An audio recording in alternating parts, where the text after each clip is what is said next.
If they looked spooky, that was the intent. These ghost soldiers walked through the malls along Dunedin's main street, not speaking to anyone, quietly handing out bereavement cards, each one carrying the name of one of the Otago soldiers from amongst the 1,176 New Zealanders who died 100 years ago in the mud of Passchendale in France. Just wonderful. My husband's great uncle was one, so I thought I might have got his name. I've got a man from Otago.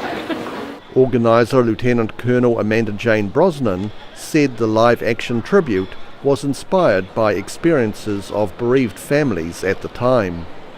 This concept was based around the stories that came back at the time of people seeing their dead relatives in the streets of their town, their village, whatever, at least ghosts of soldiers who had died. So that whole ghost soldiers idea is what we're trying to portray. So these are people from another dimension, another world. They're not interacting with the living people around them. They're just here, just being, and just wandering through the streets. The people playing the ghost soldiers came from a mixture of contemporary soldiers and local actors. Second Lieutenant Daniel Ledley Palmer said they could see there was a difference in comprehension between generations of public. Some people were actually quite moved by it. The sort of older generation came up to me and talked about how their relatives, fathers, grandfathers, had fought in that war, specifically Passchendale.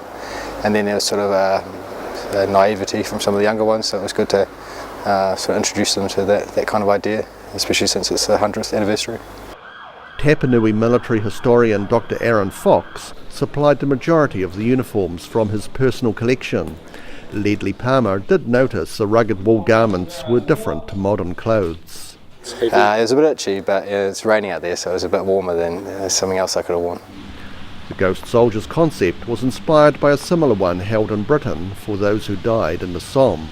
Rudy Adrian, The South Today.